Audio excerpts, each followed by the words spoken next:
Hi, my name's Johnny, and today we're taking a look at the brand new Affinity Series Jaguar from Squier.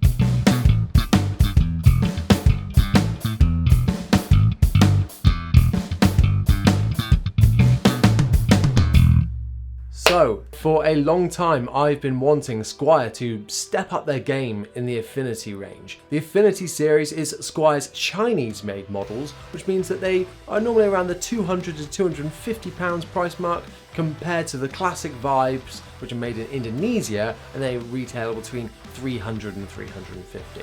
Now, I've not really had amazing experience with the Affinity bases before. I've always had the opinion that if you're going to spend around £200 on the Affinity, you're actually better off just saving up that extra £100 and paying for the classic Vibe. And as well as companies like Harley Benton nipping at the toes of Squier, they definitely needed to up their game in one of their most affordable ranges. But now they're back. They've completely overhauled the Affinity range with all new basses and guitars and all different colours and configurations. So excited when I saw these announced, especially for this Jaguar in particular. When I saw it, I was like, whoa, there's so much going on. First of all, it's a Jaguar. Love a Jaguar body. But it's actually a medium scale. So where a full scale bass is 34 inches and a short scale is normally about 30 inches, this is a 32 inch. So smack bang in the middle of long scale, short scale, medium scale. So with that, you'd expect the string tension to be slightly lower than a long scale, but not as loose feeling as a short scale. What also makes this bass interesting is the only one in the lineup with a humbucker. Now, these kind of ceramic humbuckers are normally found in bridge positions and things like in Stingrays and things like that. I was even more intrigued by this bass because this pickup is in the middle position. And so I'm expecting going in for it not to be as bright as like a Music Man, to be a bit thicker sounding, but mixed in with that medium scale. Can't wait to dive in to hear what this thing sounds like overall. So at the top, we've got this 70s style logo on the headstock, which we've also got a glossy front to the headstock, which is strange because the back of the headstock and the neck has this satin finish, which I appreciate the effort there. I think it would have been a bit weird looking if it didn't have it. I bet it's got this glossy fingerboard. You know, it's a cool addition. The machine heads hold the tuning alright. It's a bit harder to tell when you've got some fresher strings on there, but I'm not really disappointed in the quality of the machine heads for this price. I've got a lot of things to say about this neck. In my initial unboxing, I was really impressed with how it felt, the satin finish, but this is more up my alley. And I was really impressed with it at first, but after playing it for a little while, I don't like this neck. So the skunk stripe on the back of the neck is a big niggle for me. I can feel the edge around it. I can tell that not much time went into making sure that that fit properly or that it was nice and smooth. I can feel it and it's noticeable. Even when I'm playing, I can feel it on my palm and it's sometimes not very comfortable. Pair that up with the slightly fatter radius than a jazz bass. It's a C-shaped neck, but it feels bigger to me in my hand. And this neck is heavy. I saw a few comments asking about the neck dive on it because they'd heard some bad things. And one commenter even had to send his back because the neck dive was so bad. And it is pretty bad. I didn't really notice it at first, and I noticed that my arm was aching when I was playing, and I thought that might just be down to the radius of the neck, and I thought it might have been the medium scale, but I don't ever have problems with my short scales, so surely that wouldn't be it. Now, I'm sure after a long amount of time playing this bass, you might get used to it, build up a bit more tolerance, but certainly it was noticeable straight away that I wasn't really enjoying playing this bass. It wasn't a nice feeling. But the playability in terms of setup is okay out of the box. So obviously I've got this bass from new, and it did have a few marks on it on the neck. It just had some weird scuffs on it that came off when I rubbed them, but I guess that's just a quality control issue that it wasn't completely checked over when it went out. So, not off to a great start. Let's move up to the body. So obviously I've got this in the beautiful, beautiful Lake Placid blue with the maple neck. You can also get this in a charcoal frost mist, something I think it's called, which is a really cool new colour for Squier, and that's got a Indian laurel fretboard, and then you can also get the black and black with the maple fretboard. One thing that might have made this thing better is some block inlays. I'll put on the screen now a little edit I've done of these basses with block inlays. Mwah! Beauties. So before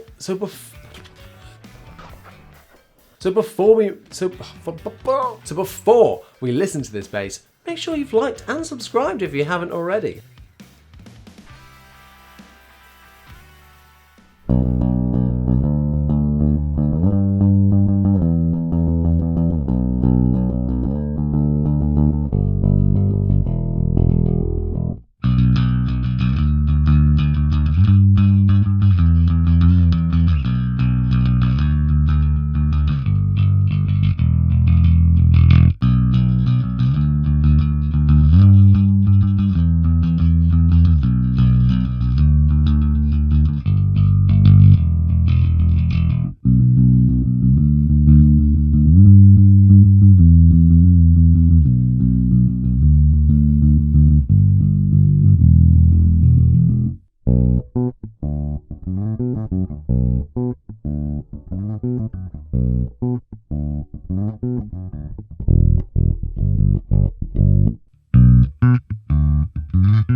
So, this pickup in this position with this scale length, I want to say underwhelming. It just doesn't really give me anything. It's a bit bland sounding, I think. Now for some people, that might be great, but for me, it's not really giving me that character that I want out of it. I think it's great for fingerstyle. I think when you roll that tone off, it sounds really good actually. And I think that that is due to the pickup position and the shorter scale, but I don't really like it with a pick. And slapping, I just want a bridge humbucker there. I just want that higher clarity and that brighter sound that you get from one of these pickups in the bridge position. It being in the middle, you get a slightly honkier sound. There's more mids in there, which I don't really like for a humbucker. I like humbuckers to be quite scooped, and I like that kind of stingray sound. I know this isn't a stingray. I should stop like comparing it to one, because it's not, and it's not trying to be. If you're expecting those kind of sounds from this bass and from this pickup, you're not going to get it. This begs the question of, who is this bass for and what's it aimed at? I don't really know. 2 days later. So, I feel like I've given this bass a bit of a bad rap when it actually really doesn't actually deserve it. It's been a couple of days since I recorded my review, and since then I found myself picking up this bass more and more, and actually my opinion on it changing a little bit. Whilst I still think the pickup could do with a bit more clarity, or it's not that exciting due to the position of it, it gives you more of like a bit of more of a mid-rangey growl like a P bass, because it's where a P bass pickup might normally sit. It still does give you a nice deep low end, and you think about the price point this is at, you're getting a solid bass tone. You know, here's the bass, here it is. It sits quite nicely in a mix, I think. And if you're after that more kind of almost like a subtle tone, I think this bass does really well. And like I said, it sounds like I was being super negative, but actually I think this is a really well priced bass. And actually the overall build quality is phenomenal. I don't have any fret sprouting. I don't really have any issues apart from a couple of those like little marks that were on there that came off. I am really impressed with what is coming out of this factory in China. And whilst the neck is a bit heavy, and I have gotten used to the neck shape a little bit more, apart from the skunk stripe in mine, it does feel nice on the back of the neck, that satin finish. But I feel like I just wanted to come back on here and say that actually, take what I'm saying with a pinch of salt.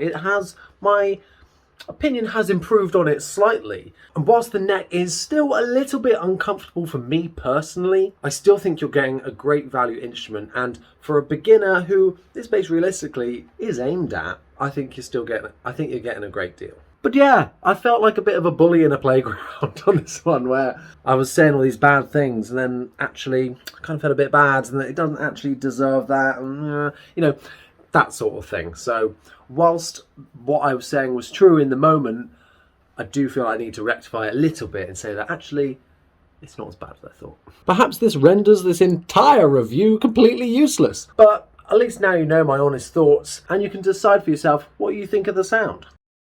Although in my opinion it's a swing and a miss, I still applaud Squier for trying something different and seeing what sticks, because that's how the industry will grow and manufacturers will innovate to make things better and better in future. And that's one of the things I just love about Squier. They're not afraid to take a risk, they don't play it safe. Look at the contemporary series, look at the paranormal series. It's so cool to see that kind of thing, and I applaud Squier for that, although this one isn't quite doing it for me. So let me know in a comment down below what you think about this bass. I think these will sell really well, and I hope that you liked it at home. I really do, but it's just not for me, and I'm a bit underwhelmed by the sound, and I just don't really enjoy playing it that much, which is a shame. Thank you so much for watching. I'll see you next time.